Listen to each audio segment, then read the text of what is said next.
like online, because that's really what it is. It's the photographs and stuff that come through the feed. Right. And I was like, what? Like, because she had like Welcome back to Unlocked. You are not going to believe the absolute bombshells dropping about Diddy, and this time, Terrence Howard and 50 Cent are lighting the fuse. For years, whispers have circulated in the shadowed corners of Hollywood, tales of lavish parties and unsettling power dynamics, but now, the dam is breaking. Terrence Howard, the enigmatic actor known for his raw honesty, has unleashed a torrent of accusations against Sean Diddy Combs, and it's all being amplified by none other than 50 Cent, the master of media mayhem. Buckle up, because this isn't just celebrity gossip. This is a potential industry earthquake. Terrence Howard, a name synonymous with both talent and controversy, hasn't been shy about his experiences in the entertainment industry. For years, he's hinted at a dark underbelly, a system that demanded compromise and conformity at the cost of personal integrity. He's spoken of being blackballed, ostracized for refusing to play by unspoken rules that many suspected involved far more than just creative differences. While some dismissed him as a disgruntled actor, his words now resonate with a chilling prescience in the wake of the escalating allegations against Diddy. Howard's consistent narrative of industry pressure to sacrifice his manhood, to participate in scenarios that felt deeply wrong, is no longer just a whisper. It's a deafening roar echoing across the internet. His past pronouncements about the industry trying to emasculate him, once perceived as cryptic, are now being re-examined under the harsh glare of Diddy's unfolding scandals. Hey, did you ever have the opportunity where you got invited and you said no to it? Hell yeah. What was the consequences when you said no? Puffy invited me for weeks, asking me to come and teach him how to, wanted me to be his acting coach for a while. Go there and he's sitting around just looking. I'm like, okay, what's the material you want to work on? He's just looking at me. Then next thing you know, okay, hey, will you help me? I want to hear your music. So I come over there and I play the music. And he's sitting there just looking at me, like waiting. Okay. So then my assistant was like, he wants to hang out with you next week. And I was like, for what? He's like, I think he's trying to...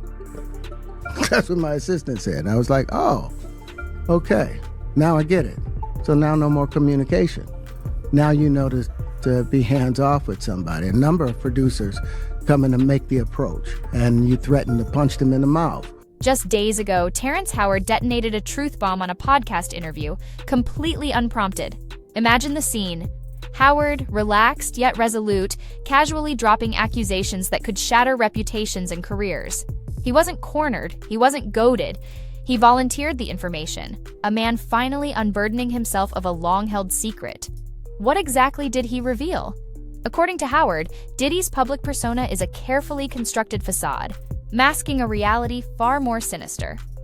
He painted a picture of Diddy reaching out under the guise of professional collaboration, a seemingly innocuous request for acting guidance.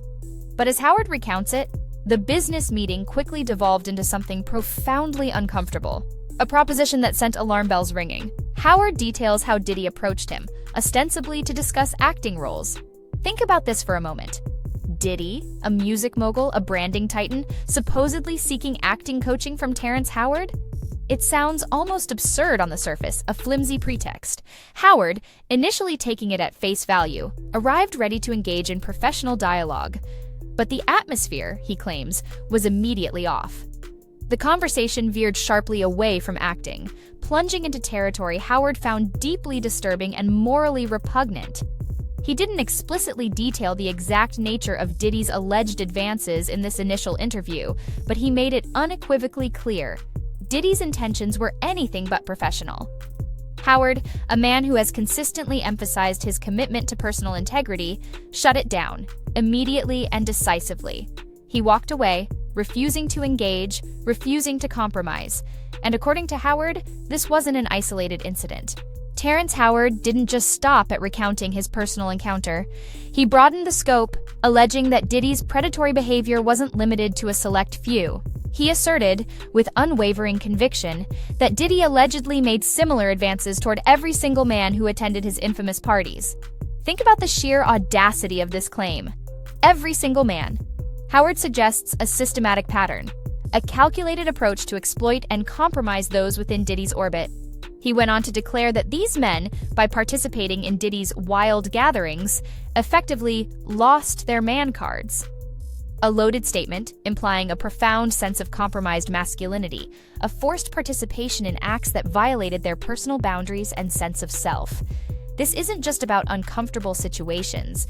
It's about alleged coercion, manipulation, and a deeply disturbing power dynamic at play. But when you give up your manhood, I've never seen somebody recover from it. That was all the people that went to the puffy parties. That was all the people that did all those things thinking that there was never going to be a consequence for what they were doing. Get punked out and pimped out by some greater desire. You shouldn't have a greater desire than being a man. Howard's accusations against Diddy are explosive on their own, but they gain even more weight when placed within the context of his long-standing critique of Hollywood's hidden pressures. He's been a vocal critic of what he perceives as a deliberate effort to feminize black men in the entertainment industry. He's cited instances where he felt pressured to wear dresses in scenes that served no narrative purpose, scenes he believed were designed solely to demean and emasculate him. This isn't just about wardrobe choices, it's about a perceived agenda, a systemic pressure to conform to a distorted and damaging image of masculinity. Howard's refusal to comply, his steadfast resistance to these demands, he argues, is what led to his professional marginalization. He drew a direct line between his stance against this perceived emasculation and the industry's subsequent attempts to label him as difficult or crazy. A classic tactic, he suggests, to discredit those who dare to speak out against the established power structures. His claims are further substantiated by echoes from other voices within the industry. Comedian Katt Williams, known for his unapologetic truth-telling, has also spoken extensively about this very issue. In a now viral interview with Club Shay, Williams detailed the pervasive pressure on black male actors to embrace feminized roles, often accompanied by lucrative financial incentives. He spoke of turning down fat checks to protect his integrity, to avoid compromising his sense of self for fleeting fame or financial gain. Williams' words, "just to protect my integrity," resonated deeply, striking a chord with many who sensed a deeper, more unsettling truth beneath the glossy surface of Hollywood. When Williams' interview exploded online, Terrence Howard immediately amplified the message, publicly aligning himself with Williams' sentiments and adding his own chilling addendum. "Just to protect my integrity and that virgin hole I was telling you about? Right, because P. Diddy be wanting to party. And you gotta tell him no." This wasn't just support, it was a direct, pointed accusation, linking Diddy's alleged predatory behavior directly to the industry pressures both Howard and Williams have described. Remember the whispers, the carefully crafted narratives that painted Terrence Howard as difficult to work with, a man with a bad temper? Howard directly refutes this, claiming it was a calculated smear campaign, a retaliatory measure for his refusal to bend to Hollywood's will. He invokes his father's powerful lesson, "Never take the vertebrae out your back or the base out your throat. I ain't raised no sheep. I raised men. Stay a man." This isn't just bravado. It's a deeply held principle, a core value that Howard claims put him at odds with an industry increasingly geared towards what he sees as a dangerous erosion of traditional masculinity. He argues that society itself is becoming androgynous, and that strong black men in particular are perceived as a threat. He elaborates, stating, "The man has been demonized with the new formula. Most men are made to be feminine and not have their power or sense of strength. They allow white men to be strong, but when it's a black man, it's seen as dangerous." This is a potent and provocative statement, suggesting a deliberate agenda to suppress and control black male identity within the entertainment industry and beyond. Now, enter 50 Cent, the master strategist of social media warfare, the king of calculated chaos. After Terrence Howard's interview detonated, 50 initially played it cool, issuing a cryptic, "No comment. I'm staying positive. God help us all."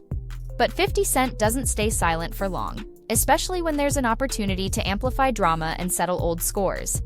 And the beef between 50 Cent and Diddy is legendary, a simmering feud that has stretched across 2 decades.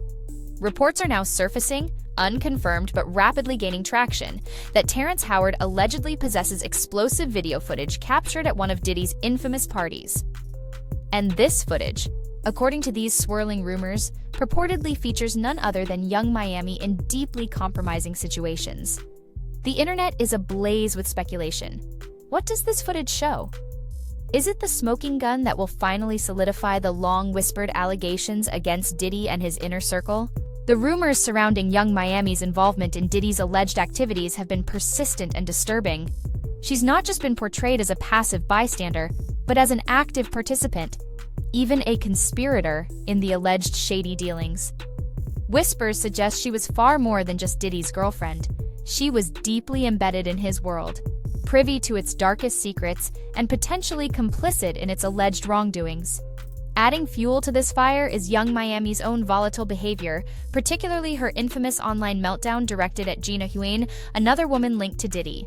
The jealousy-fueled rant, laced with accusations of being a eater, a certified freak, and threats to force Gina into a freakoff, paints a picture of a woman deeply entangled in Diddy's chaotic world, a world where boundaries are blurred and power dynamics are dangerously skewed. This public outburst, far from being dismissed as mere celebrity drama, now reads as a chilling glimpse into the toxic environment allegedly fostered by Diddy and those within his close circle. And then there's the Jane Doe lawsuit. The allegations contained within these court documents are harrowing, detailing a nightmarish scenario of alleged drugging, sexual assault, and coercion at Diddy's Los Angeles mansion.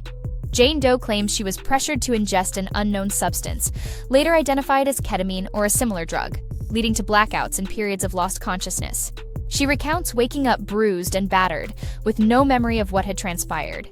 This alleged pattern of drugging and exploitation continued, she claims, until July 2024. The lawsuit further alleges that Jane Doe became pregnant with Diddy's child, a revelation that triggered a brutal campaign of harassment, allegedly spearheaded by Korea Brownlee, known to the world as Young Miami. The lawsuit claims Brownlee relentlessly pressured Jane Doe to terminate the pregnancy, ultimately contributing to a miscarriage. This is no longer just about scandalous parties. These are allegations of serious criminal behavior, of drugging, assault, and the devastating emotional and physical consequences for the alleged victims. The Lil Rod lawsuit adds another layer of disturbing detail to the unfolding saga, implicating Young Miami even further. Beyond simply being present at Diddy's alleged parties, Lil Rod claims Miami was actively involved in the shady business, even involving family members.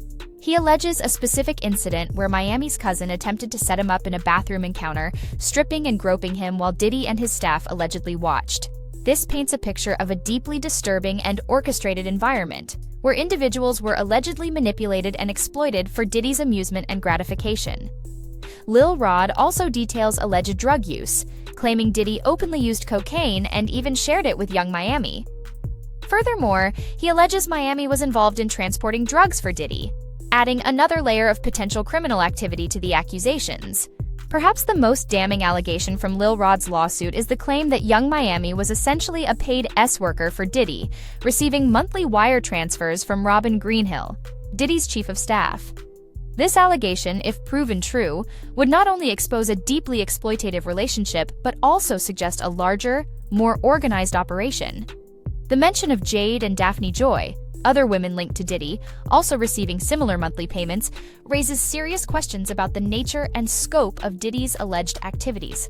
The convergence of these multiple lawsuits, the consistent narratives of alleged drugging, coercion, and exploitation, and the growing chorus of voices speaking out against Diddy paints a picture that is increasingly difficult to ignore. Now, with 50 Cent allegedly holding potentially incriminating footage of Young Miami, the stakes have been raised to an explosive level.